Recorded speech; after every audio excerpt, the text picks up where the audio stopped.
রমজানে ওজিফা হিসাবে সারাদিনের জন্য কোন আমল করবেন? সারাদিনের জন্য একটা জিনিস সবচেয়ে গুরুত্বের সাথে করবেন, যে কোনো গুনাহ করবেন না, কোনো পাপ করবেন না, মুখ দিয়া না, চোখ দিয়া না, হাত দিয়া না, কোনো অন্যায় করবেন না, কোনো মানুষের অধিকার নষ্ট করবেন না, কারো ক্ষতি করবেন না। সব ক্ষেত্রে সারাক্ষণ চেষ্টা করবেন ভালো মানুষ হয়ে থাকার। এর বাইরে বেশি বেশি কোরআন তেলাওয়াত করবেন। সবচেয়ে বেশি আমল কোরআন তেলাওয়াতের আমল। রমজান মাস কোরআন নাজিলের মাস, সেজন্য কোরআন তেলাওয়াত বেশি বেশি করবেন। এর বাইরে সুবহানাল্লাহ, আলহামদুলিল্লাহ, লা ইলাহা ইল্লাল্লাহ, আল্লাহু আকবার, ইস্তিগফার করবেন, মনে মনে হাঁটতে হাঁটতে আল্লাহর সাথে কথা বলবেন, দোয়া করবেন। এই জিনিসগুলো বেশি বেশি করবেন। এর বাইরে রুটিন যদি চান আমার কাছে, তা আমি বলবো ভোর রাতে যখন খেতে উঠবেন, খেতে উঠলে 10টা মিনিট 20টা মিনিট হাতে রাখবেন, আগে খানা শেষ করে এরপরে একটু আল্লাহর কাছে দোয়া করবেন, অথবা আগে দোয়া করে তারপরে খানা খাবেন। একটু ভোর রাতে দোয়া কবুল হয়, এটা সারা বছর আপনি পারেন না, রমজানের সুযোগ আসে, এই সুযোগটা হেলায় হারাবেন না।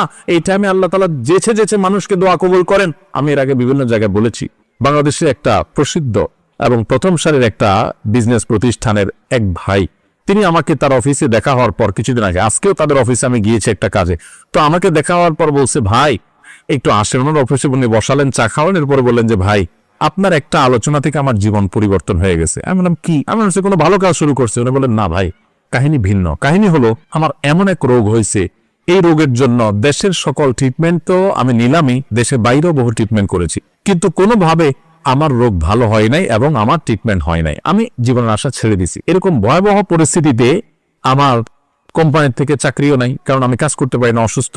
তো আমি গ্রামে চলে গেছি মরার অপেক্ষা, যে এখন আর বাঁচার কোনো সুযোগ নেই। ডাক্তার বলছে যে শেখ দিন চা খাইতে চার খান, আর কোনো ট্রিটমেন্ট নেই।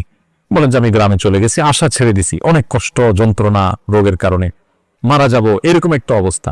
হঠাৎ করে আপনার একটা ভিডিও দেখলাম, ভোর রাতে তাহাজ্জুদের সময়ের দোয়া আল্লাহ ফিরিয়ে দেন না। তখন আল্লাহর কাছে চাওয়া শুরু করলাম, প্রতিদিন ভোর রাতে উঠে কান্নাকাটি, দোয়া, মুনাজাত, খুব চোখের পানি ফেলা।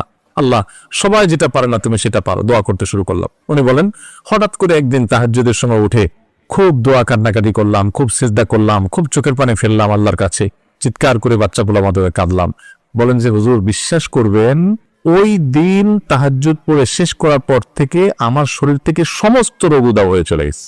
আজকেও তার সাথে দেখা করে আসছি আমি। ইন্টারেস্টিং বিষয়, আজকেও ওই লোকের সাথে আমি দেখা করে আসছি, একটা কাজে গেছিলাম তার অফিসে। আজকেও ওই ভাইটা আমাকে বললেন যে ভাই, এরপর আমি শুধু সুস্থ হয়েছি তা না, আমি আমার কোম্পানিতে আবার ফিরে আসছি।